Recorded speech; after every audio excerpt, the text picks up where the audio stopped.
እግዚአብሔር ውጊያ የሚወድ አምላክ ነው። ውጊያ የሚወድ አምላክ ነው። ትንቢት አላችሁ? አዎ።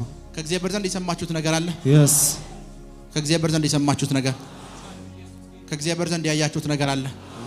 ያለማችሁት ነገር አለ? እንዴት ነው ፋይት ማድረግ ያለባችሁ?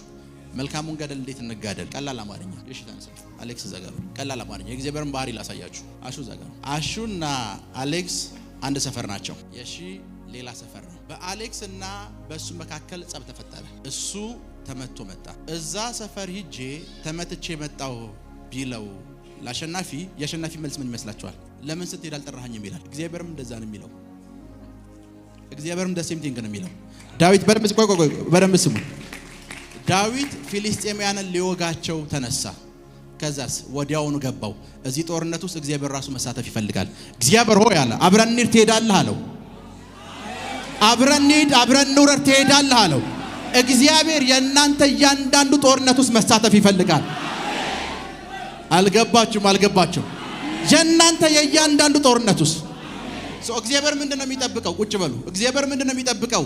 ኢንቫይት እስክታረጉት እስክትጠሩት ይሄ ጦርነት ያንተ ነው እስክትሉት ድረስ ይጠብቃል። ካላላችሁት ለጥሎ ነው የሚያችሁ። እግዚአብሔር ቤት ሰጥሻለሁ ብለህ ነበር ወይ ቤት ክራይ አባረረኝ። ምን ላድርግ? ውጊያው ውስጥ ምን እንድታረግ እንድትጋብጁ ይፈልጋል። ዳዊት ሁሉ ጊዜ ጦርነት ሲዋጋ ይታችሁታል። እግዚአብሔር ሆይ ይላል ሄጄ ልቅጠማቸው አንተ አብረኸኝ ትወጣለህ ይላል። ለምን? ውጊያውን እሱ እንደሚያሸንፍ ያውቃል። ይዞት የሚወጣው እግዚአብሔር እንደሚያሸንፍለት ያውቃል። አንድ ጊዜ መንፈሳዊ አባቴ ቸርች ፕሮግራም ሊሰብክ እንደዚህ እየሄደ ነው እና መንፈስ ቅዱስ ጠየቀው። ያያስከው ምንድነው አለው። ያያስኩት መጽሐፍ ቅዱስ ነው አለው። እኮም አሁንም ጠየቀው ድጋሚ ይሄ መጽሐፍ ቅዱስ ምንድነው አለው። የሚመልሰው ስላጣ አሁንም ያያስኩት ጥቁሩ መጽሐፍ ቅዱስ ነው አለ። መንፈስ ቅዱስ ድጋሚ ጠየቀው። ድጋሚ ሲጠይቀው ምላሽ ከራሱ ከመንፈስ ቅዱስ ጠየቀው እና መንፈስ ቅዱስ ምን እንዳልታውቃላችሁ ጠላቶቼን ሁሉ አሸንፌ ስለኔ የተጻፈ መጽሐፍ ነው አለው። እና እዚህ መጽሐፍ ውስጥ የምታገኙት የተነሱብኝን ጠላቶችን በሙሉ አሸንፎ ስለኔ ገደል የተጻፈ መጽሐፍ ነው አለው።